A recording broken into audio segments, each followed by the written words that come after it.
driving up and down the road. I'm gonna see my baby carrying a heavy load.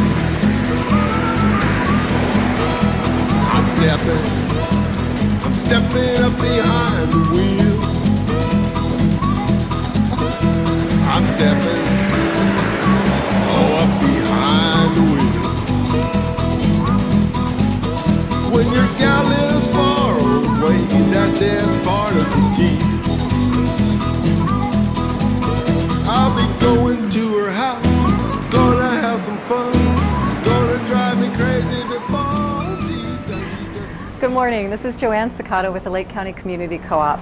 Welcome to another edition of the Lake County Community Co-op Presents series. Today we're looking in our special series on farm tours in Lake County. We're at the Seeley Farm stand in Upper Lake, and we're going to be talking with Colleen Wrench, who has been running this stand for about the last 5 years. For about the last 5 years. So help me in welcoming Colleen to our series. Hi, Colleen. Hello. Hi. Welcome. Thanks. Now, you've been running the farm stand for the last 5 years. Is that how long the farm stand has been here, or has your family been running it? We started doing this about 30 years ago with a upside down pear bin under a tree out in the middle of the parking lot here 34 years ago. Oh my goodness. And so I started working the stand when I was in 8th grade and did it through high school, did it through college, and then eventually came back to it. Wow. So this has been a family operation. Your family has been farming in Lake County for how long? I think they moved up here in like 54. So we originally came from the Santa Clara Valley, and my grandparents moved the whole operation up here in the 50s. Wow. So what is the Seeley family most famous for in their farming practices? Not practices, but what do you We consider ourselves pear farmers. That's how we started. That's what we strictly were back in the day. As things have changed and we diversified into walnuts and wine grapes and have backed off on the pear production and more into the walnut production. So just the ebb and flow of agriculture, we've changed with that as well. That's wonderful. So being diverse in what you produce, as well as being flexible to meet the market demands, as well as meet what's happening in the environment. I see, though, you have some peaches here, and these are from the family orchards. About 20 years ago, we started, when we had the fruit stand and just had pears, we thought we needed to offer more. So we started growing our own peaches and apples. So we have about 7 different varieties of peaches and about the same with the apples. Wow. So do you have large orchards of the apples? We just have a few acres of those. So we just pretty much started growing those for ourselves. And then we do have surplus. And so this year we're starting to send out to the local schools. Wonderful, which segues us right into the Farm to School program, because you are active in that, in helping that. And for those of you at home that aren't familiar with the Farm to School program, that's the effort to get fresh, locally grown produce into the schools and to reconnect our families and our kids with where food is actually grown. So tell us a little bit more about what you're doing and how you're involved in the Farm to School. Well, it started last year, and we started with Kelseyville High School, and their school is just 5 minutes from my farm. So it's very easy for them to come out, and they'll come out like first period in the morning. I have them out there picking cherry tomatoes. So they started in the fall, and that group of kids, then we went through to the cleanup of the crops, and then we had a break during the winter, and then I brought them in, and we were in the greenhouse starting seeds, prepping beds, and so by the time they finish the program, they will have gotten the whole year of experience of what it is to farm, although backwards from the traditional. From the beginning, right, because you're at the end of the season coming in. So is this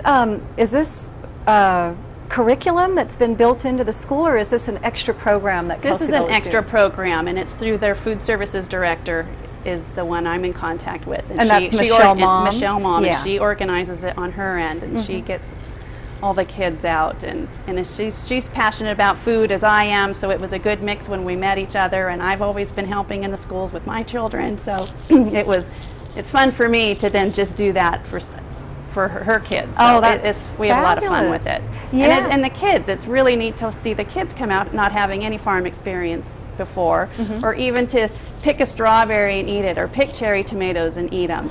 And I take that for granted being a farm kid, but there's so many children that it just all comes from the grocery store. So it's very fun to watch them come out and see their reactions and, well, what are pickles made from?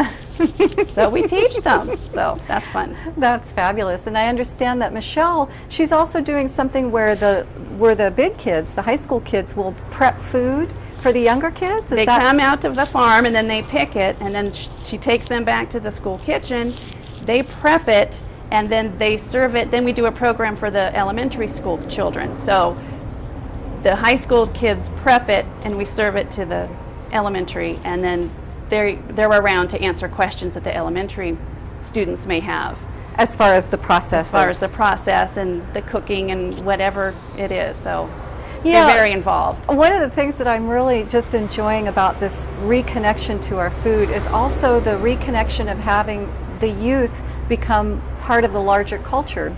It seems over the last, I don't know, maybe generation or so, that we've kind of put them off to the side and you get to be kids now. But now we're reintegrating kids and finding their value in our culture at large, and this is part of that. This is an important part of that. Well, they accumulate community service hours with the work that they do on the farm, so that goes towards their graduation. Right. Right. So they have a component in their graduation requirements of community service. Right. Right. That's great. Konocti has adopted that as well, the Konocti Unified School District.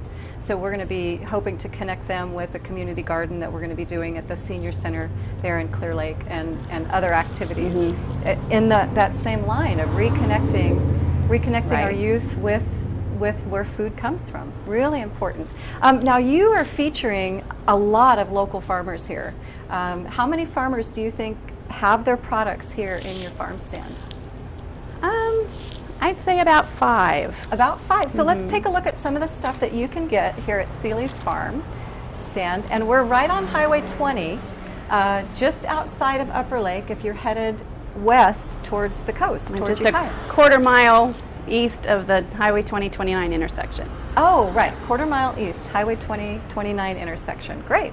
So I'm seeing fresh corn, I'm seeing celery, okra, candy onions, and this is all locally grown. This is all locally grown. The celery's not locally grown. Oh, I'm sorry. Yeah, a few of the things I'm bringing in ginger. I don't grow the ginger, but just to complement. People want to come in and be able to purchase their whole meal component and not have to go to the store for the one extra thing. So we started carrying fill-in items, I think of them as. So that's a great idea. Generally, 90% of it on the counter is locally grown. I see some of the rondanese squash, which have become my new favorite after getting a chance to see those. Yep, lots of varieties of peppers, lots of varieties of onions. Local peppers. The grapes are now in season. I see fresh basil, and the strawberries are still coming local. Are those still local? Yep, those are still local. Wow, who's doing strawberries? Sky Hoyt does strawberries. He is still. Great. Wonderful. And lots of melons coming in. Lots of melons. Melon season's still going quite well right now. Watermelons are coming in. The cucumbers. Lemon cucumbers actually did really well this year. I've seen an abundance in the shopping that we've been doing for the co-op, for the CSA boxes. Yeah, lots of cucumbers. So I put out pickle recipes to try to encourage people. Buy more cucumbers, learn how to pickle. And I see you also feature some other products. I see local eggs. I see Main Street Bakery carrot cake and bread, which are some of our favorites. We feature those through the co-op as well. But you've also got some goat cheese. We have goat cheese from Yerba Santa Dairy. And they've been providing us for a few years now. Yeah, one of our local goat cheese producers. You can also find them at the farmers market at the winery on Saturday mornings from 8:30 to noon. Right. At the Steel Winery. And then you've also got some what they call value-added products, which is products that you take the raw produce and you turn them into, and those would be like jams and jellies. I see some olive oil, which is one of my favorites. Yeah, that's a new local. It's produced in Upper Lake. It's grown right up on the hill. Simone Grove. And they're new in production? They only produced 2 cases last year, so they're just getting going. It's a specialty item for sure. Great. And then we have local honey and locally made salsa. These are brands that you'll recognize from the Friday Night Farmers Market in Clear Lake. RB's Honey, of course, and Sakura Salsa. And then Michelle Malm and I have gone into a cooperative gone in together to. So we've started our own food line with the Sealy Farm Stand label. Great. So we're just getting started. So we have jam and dilly beans, fresh made salsa, and also pesto. Now, are you doing this with the kids at the Kelseyville school? No, this is something separate. This is something that you and Michelle are doing together. Yes. Yeah. But the proceeds on her end of it go to benefit her food program. Wonderful. Oh, that's a fabulous thing. I see the Hugh de la Roques have their jams and jellies as well. And who does the perfect pear? They are out of Napa Valley, but they use local organic pears to make their products. So that's why I have it in here, because there is a tie, and It's always featuring looking our for value-added products. And so they make a wide range of products and it all has the pear in it, which is near and dear to our heart, because since we started with growing the pears, and pear, they're one of my favorite fruits, and I actually worked in the pear sheds when I was growing up here in high school. A couple seasons I think I did that, and I had friends who said, oh, after they'd done that they could never eat pears again, and I still just love them.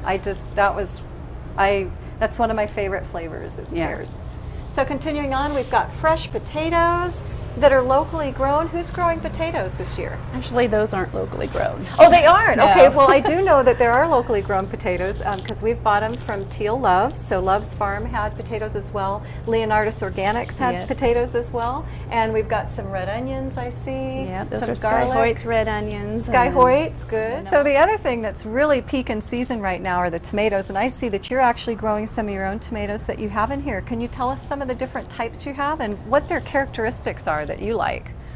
Well, we have just the slicing salad tomatoes, everyone's favorite. And then I have some heirlooms with the Old German, Cherokee Purple, Brandywines, Yellow Brandywine. Just trying to get variety. And of course the little ones, these are some, I like the little ones because I can eat like a whole basket in, in an afternoon. The sun golds are especially nice because you can't get those in the store because they're so delicate. They tend to split shortly after you pick them, so you can't find them in the grocery store. Oh, so and if you have one, it's just a burst of sugar in your mouth. Oh, they're fabulous. Oh, wonderful. Now, was it the Sun Gold that won? There was a tomato, they had a tomato contest at the farmer's market over in Findlay, and I had heard that it was the Sun Golds that won that. Well, I believe it. Is that because they're that good, huh? They have an after flavor as well that's really sweet. Yes. Very nice. So they have that first burst and then there's just that nice lingering sweetness and flavor. Those are wonderful. They're beautiful in a salad to mix a different variety of They are. tomatoes. And that's the, my favorites are the purple Cherokees as far as flavor goes. I'm having a love affair with those this year. But I like the variety of color and texture that comes from the different types of tomatoes.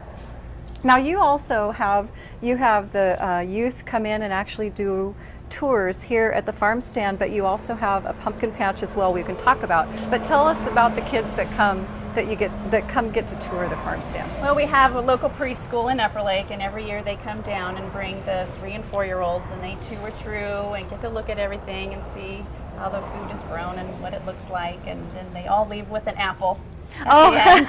Great. Maybe they give one to their teacher or something. Start that tradition. But so you've been working for many years as far as connecting people, youth, families, Lake County to their food. And this is an incredible value to our community. And as we grow in the recreating the local connection to food, you're a pioneer in that. And I understand that you've been active in the Women for Agriculture for over 20 years. What is that organization about? California Women for Agriculture was started as a nonprofit group, started in the 70s, and it was for the women to be the voice of agriculture, because back in the 70s, women's roles and men's roles were more traditional. The farmer was so busy farming, there was legislation issues and things that needed to be addressed, and so the California Women for Agriculture was formed to say, well, we can do this. And so it's a statewide organization now and hundreds of members, and they lobby at the Capitol.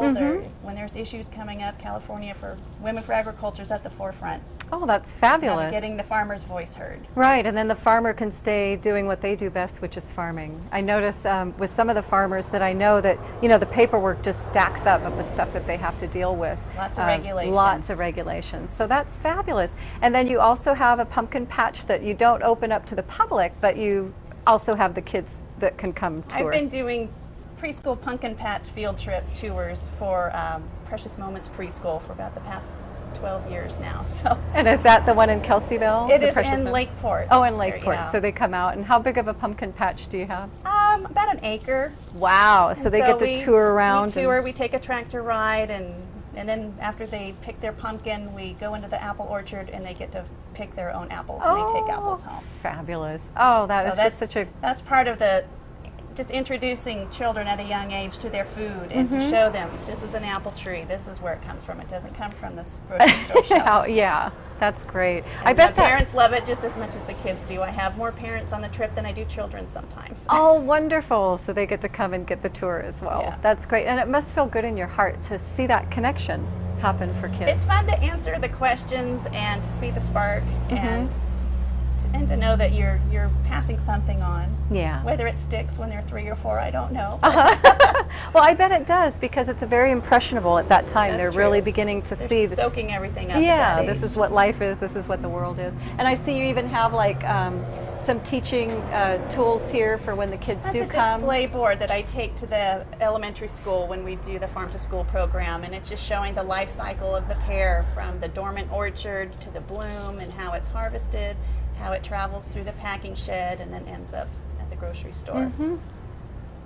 Yeah, so really an integrated approach that you have to the local community and our food system. And that is just so admirable, and especially, again, because you're a pioneer at what we're doing as far as the local food movement that's happening. It's really just a pleasure to meet you, and I'm so grateful that you let us come in and tour your place. What are your hours of operation so that folks can come get a taste of Lake County from the Seeley's Farm Stand? We are open every day from 9 to 6.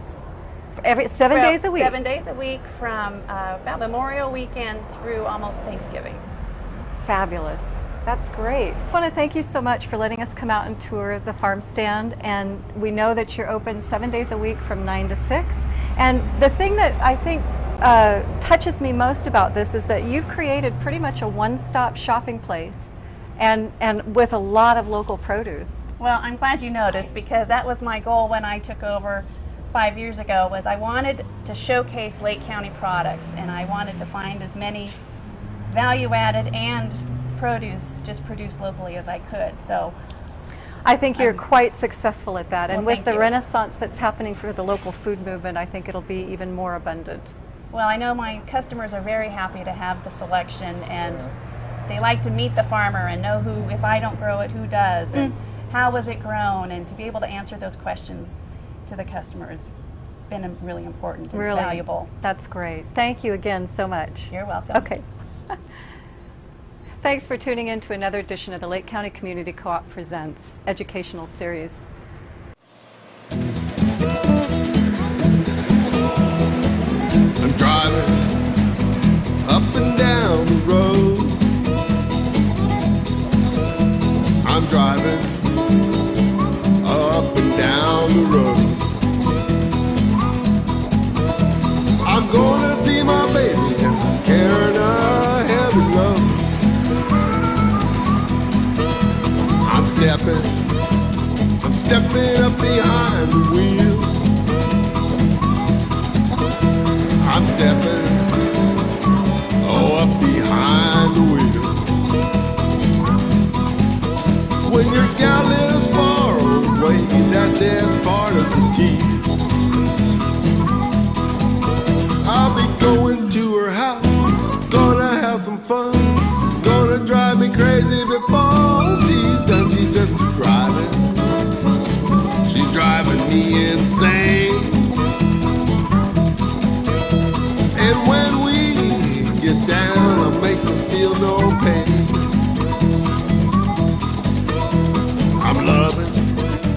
I'm loving her day and night. I'm just a loving, I'm loving her day and night. And when we ride. I'm thinking that I better go. I'm just a thinking, oh, that I better go. And I'm thinking about my baby, makes me miss her so. I'll be going to her house, gonna have some fun, gonna drive me crazy before she's done. She's just been driving, she's driving me out of my mind. And when we go to it till closing time, I'm driving up and down the road. I'll just be driving up and down the road. I'm gonna see my baby and I'm packing a heavy load. I'll be going to her house, gonna have some fun, gonna rock me crazy before she's done. She's just driving, she's driving me insane.